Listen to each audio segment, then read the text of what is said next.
నమస్తే. కిరణ్ టీవీ భక్తికి స్వాగతం. నేను మీ స్వప్న. ప్రస్తుతం మనతో పాటు ఉన్నారు ప్రముఖ ఆధ్యాత్మికవేత్త, జ్యోతిష, వాస్తు పండితులు, లలిత అమ్మవారి ఉపాసకులు నానాజీ పట్నాయక్ గారు. నమస్కారం గురుగారు. శ్రీమాత్రే నమః. గురుగారు, మనమైతే కనుక ఒక్కొక్క రాశికి సంబంధించిన క్షేత్రం గురించి అయితే మాట్లాడుతూ వస్తున్నాం గురుగారు. అంటే ప్రతి రాశిలో కూడా ఏదో ఒక సమస్యతో ఇబ్బంది పడుతూనే ఉంటారు. కొంతమందికి లైఫ్ సెటిల్ అవ్వకపోతే, కొంతమందికి పెళ్ళవటానికి కష్టంగా ఉంటుంది, లేకపోతే సంతానం కోసం కానీ, వ్యాపార అభివృద్ధి కోసం కానీ ఇలా కష్టపడుతూ ఉంటారు. సో ఒక క్షేత్రాన్ని దర్శించుకుంటే వాళ్ళకి మంచి జరుగుతుంది అన్న నమ్మకంతో అయితే ఉంటారు కదా గురుగారు. సో మనం వచ్చేసి ఇప్పుడు కన్యా రాశి వాళ్ళకి ఏ క్షేత్రానికి వెళ్తే కనుక వాళ్ళ జీవితం మారుతుందో చెప్దాం గురుగారు. చెప్పరా? ఫస్ట్ ఆఫ్ ఆల్ ఏంటంటే కన్యారాశి వాళ్ళ యొక్క తత్వాన్ని కొంచెం మనం చెప్పుకొని మనం ముందుకు వెళ్దాం. వాళ్ళకి బై బర్త్ ఉండేటువంటి గొప్ప లక్షణం ఏంటంటే వాళ్ళు ఏది కూడా ఇది నా వల్ల కాదు అనేటువంటిది ఉండదు. వాళ్ళు మైండ్ పెట్టి ఇది ఎలా చేయాలని చాలా చక్కగా చేయగలుగుతారు. కన్యా లగ్నం వాళ్ళకి పర్టికులర్గా. నెక్స్ట్ రాశి కూడా చూసుకోవచ్చు. అంటే లగ్నానికి ఉండేటువంటి తత్వం అది అబ్జర్వేషన్ చేసుకుని నేను చేసేస్తారు వాళ్ళు. అది చాలా గొప్ప టాలెంట్ అది చెప్పాలంటే కన్యవారికి. అయితే వీళ్ళకి ఎక్కువగా కొంచెం సిబ్లింగ్స్ వల్ల లేకపోతే ఆల్ ఆఫ్ సడన్ డౌన్ఫాల్స్ ఎక్కువ ఉంటుంటాయి వీళ్ళకి కుజుడు అవడం వల్ల. అంటే కొంచెం ఆవేశంగా ఎమోషన్గా చేసే కొన్ని పనుల వల్ల అవుతూ ఉంటాయి. వీళ్ళ లైఫ్ టర్న్ అంతా కూడా మ్యారేజ్తో ముడిపడి ఉంటుంది. ఎందుకంటే మ్యారేజ్ కారకుడు బాధకుడు కదా ఈ లగ్నానికి. అందుకని వీళ్ళ లైఫ్లో టర్నింగ్ పాయింట్స్ కూడా మారుతున్నప్పుడే ప్రయాణాల వల్ల ప్లేస్ టు ప్లేస్ మారడం వల్ల కూడా జరుగుతుంటాయి వీళ్ళకి. అయితే వీళ్ళు ఇప్పుడు ప్రస్తుతం ఉన్నటువంటి కాంబినేషన్స్లో గోచారంలో నవంబర్ 25 వరకు ఎటువంటి ఇన్వెస్ట్మెంట్స్ చేయకూడదు వీరు. ఇప్పుడు కొంచెం గురువు లాభంలోకి వచ్చాడు కాబట్టి వీళ్ళకి ఇక్కడ నుంచి కొంచెం పూర్వజన్మ కర్మ పాజిటివ్గా కూడా వీళ్ళకి వస్తుంది. మంచిది. అయితే ఇక్కడ మనం క్షేత్రం గురించి మాట్లాడుకుంటున్నాం కాబట్టి వీళ్ళు అసలు ఏ క్షేత్రానికి వెళ్ళాలి? ఫస్ట్ ఆఫ్ ఆల్ అసలు ఎవరైనా ఎందుకు వెళ్ళాలి క్షేత్రాలకి? క్షేత్రాలు ఒక ఎనర్జీ పాయింట్స్. ఎటువంటి ఎనర్జీ పాయింట్స్ అంటే అసలు మీరు అక్కడ అడుగు పెట్టారు అనగానే, అందుకే చెప్పులు వేసుకోకుండా వెళ్ళాలంటారు క్షేత్రానికి. అడుగు పెట్టారు అని అనగానే మీకు మన పాదాల్లో నుంచి మీరు ఈ మధ్య కనుక మీరు అబ్జర్వ్ చేస్తే కనుక చాలా మందికి హెల్తీగా ఉండడానికి చెప్పులు వేసుకోకుండా నడవండి. సుజోక్ సంబంధించిన వాటిలో కూడా చెప్పులు ఒక రకమైన చెప్పులు కూడా తయారు చేస్తారు వాళ్ళకి ఇలాగా ప్రెస్ అవ్వడానికి. అంటే మన పాదాల నుంచి ఒక ఎనర్జీ ఫామ్ అవుతుంది. మనకి కొన్ని గ్రంథాల్లో కూడా ఉదయం సూర్యోదయం అయ్యే సమయంలోని, సూర్యాస్తమ సమయంలోని కాళ్ళు ఇలా కిందన పెట్టి కూర్చోమని చెప్తున్నారు. భూమి కానిచ్చి ఒక ఎనర్జీ ఫ్లో అవుతుందని. అంటే మీకు భూమిలో నుంచి ఒక ఎనర్జీ ఫ్లో అవుతుంది వస్తుంది అనేటువంటి సైన్స్ ఎంత కరెక్టో, మరి అక్కడ వెలచినటువంటి క్షేత్రాల్లో ఆ శక్తి ఆలయాలు కావచ్చు, స్వయంభూ క్షేత్రాలు కావచ్చు, అక్కడ ఇంకా ఖచ్చితంగా ఉంటుందిగా ఆ యొక్క ప్రభావం అనేటువంటిది.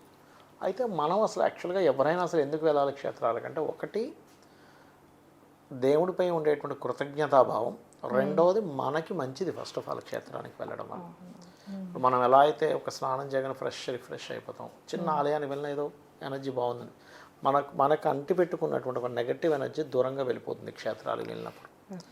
అందులో ప్రత్యేకంగా మీరు ఏ క్షేత్రానికి వెళ్తే బాగుంటుందని మీ జన్మజాతక చక్రరీత్యా తెలిస్తే ఇంకా బాగుంటుంది. అంతే కదా. అవును గురుగారు. వీళ్ళు ఎక్కువగా అమ్మవారి క్షేత్రాలకు వెళ్ళాలి. అమ్మవారి క్షేత్రాలకు వెళ్ళి అక్కడ కొన్ని పనులు చేయగలగాలి. ఏమిటవి? పెరుగన్నాన్ని అక్కడ ఉండేటువంటి బిచ్చగాళ్ళకి పంచడం క్షేత్రాల్లో. బెల్లముతో చేసినటువంటి తీపి పదార్థాలు అక్కడ ఉండే క్షేత్రంలో ఉండే వాళ్ళతో పంచాలి. ఇది కూడా ఏ రోజుల్లో వెళ్తే ఇంకా మంచిది, అన్ని రోజుల్లోనే మంచిది. కానీ విశేషమైనటువంటిది ఎప్పుడు అంటే కొన్ని పర్వదినాలు, బుధవారము, శుక్రవారము, శనివారాలు, లేదా బుధ, శుక్ర, శని నక్షత్రాలు. శుక్ర నక్షత్రాలు అంటే ఏమిటి? మనకి సర్వసాధారణంగా భరణి, ఉబ్బ, పూర్వాషాఢం. బుధ నక్షత్రాలు అని తీసుకున్నట్లయితే ఆశ్లేష, జ్యేష్ఠ, రేవతి. మరి అదేవిధంగా శని యొక్క నక్షత్రాలు కనుక తీసుకున్నట్లయితే పుష్యమి, అనురాధ, ఉత్తరాభాద్ర. ఈ మూడు శని యొక్క నక్షత్రాలు. ఈ నక్షత్రాల్లో వెళ్ళవచ్చు వీరు. అయితే వీళ్ళకి ఇది జన్మతార, సంపత్తార, విపత్తార ఇవన్నీ చూసుకోవాల్సిన పని లేదు. అంటే ఈ క్లారిటీ కూడా ఇస్తున్నా.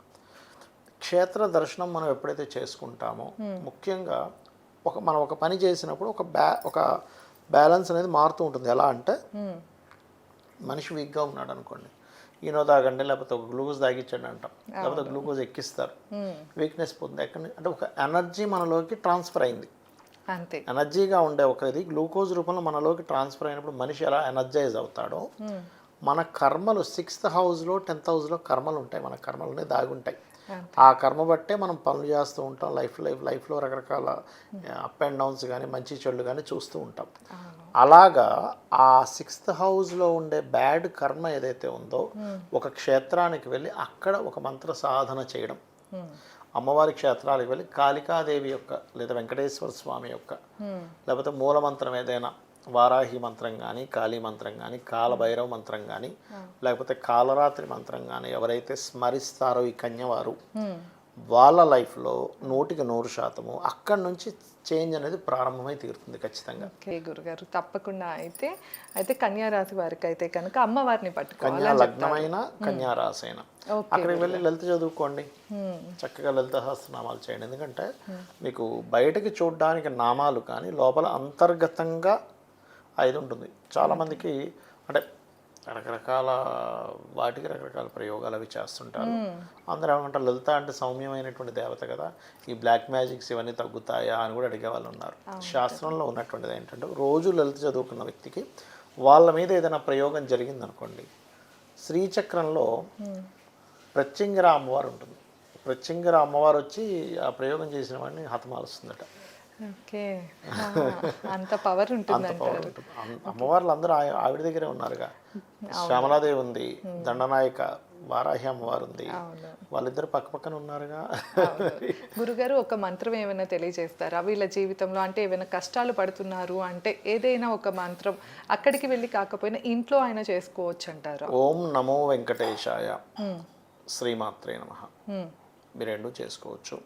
అలాగే వీళ్ళు ఎక్కువగా లలితా సహస్రనామాల్లో కూడా ఓం అనాకలిత సాదృశ్య చుబుక శ్రీ విరాజితాయ నమః, మరొకసారి ఓం అనాకలిత సాదృశ్య చుబుక శ్రీ విరాజితాయ నమః, లేదు ఓం మాణిక్య మకుటాకార జానుద్వయ విరాజితాయ నమః.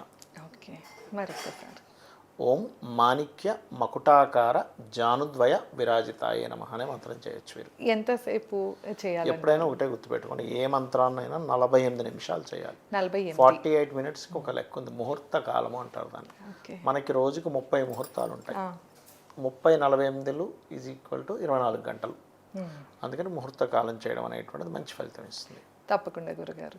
సో విన్నారు కదా, కన్యా రాశికి సంబంధించిన క్షేత్ర దర్శనం గురించి అయితే మనం తెలుసుకున్నాము. ఇంకా మీకు ఎలాంటి సందేహాలు ఉన్నా మన కామెంట్ సెక్షన్లో అయినా తెలియజేయచ్చు. ఎలాంటి సమస్యలతో ఇబ్బంది పడుతున్న గురుగారిని సంప్రదించాలి అంటే స్క్రీన్ పైన స్క్రోల్ అయ్యే నెంబర్కి కాంటాక్ట్ అవ్వచ్చు. ధన్యవాదాలు. నమస్కారం. శ్రీమాత్రే నమః.